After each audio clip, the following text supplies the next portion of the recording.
एक छोटे से जंगल में टॉनी चिड़िया अपने पति कालू कौवे के साथ रहती थी।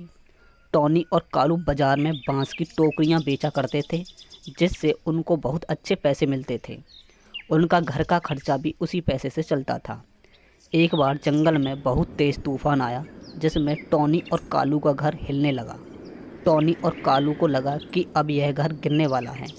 वह दोनों तुरंत उस घर से निकलकर बाहर आ जाते हैं। तभी उनका घर उस तेज़ तूफान में उड़ जाता है। दोनों उसको बैठकर बस देख ही रहे थे।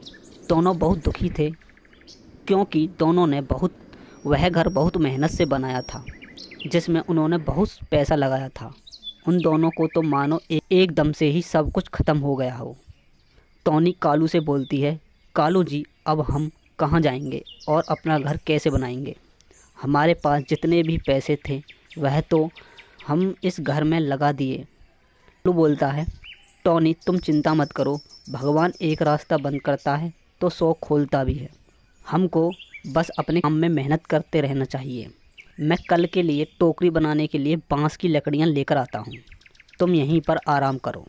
कालू बांस की लकड़ी लेने के लिए चला जाता है। कालू बांस की लकड़ी काट ही रहा था, तभी उसको एक आइडिया आता है। वह तुरंत बांस की लकड़ियों को लेकर टॉनी के पास जाता है और उससे बोलता है कि टॉनी, मुझे एक आइडिया आया है जिससे हम फिर से अपना घर बना सकते हैं। टॉनी बोलती है, वह कैसे कालू जी? कालू बोलता है कि इन बांस की लकड़ियों से हम एक अच्छा और मजबूत घर बना सकते हैं। इसमें हमको पैसे भी खर्च नहीं करने पड़ेंगे और हमारा घर भी बन जाएगा।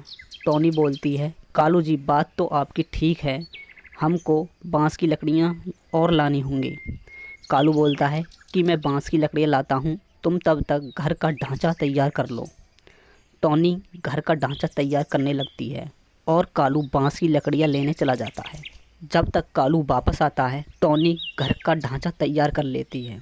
फिर कालू भी उसमें उसकी मदद करता है। थोड़ी ही देर में दोनों का घर बनकर तैयार हो जाता है। दोनों उसमें रहकर बहुत खुश होते हैं।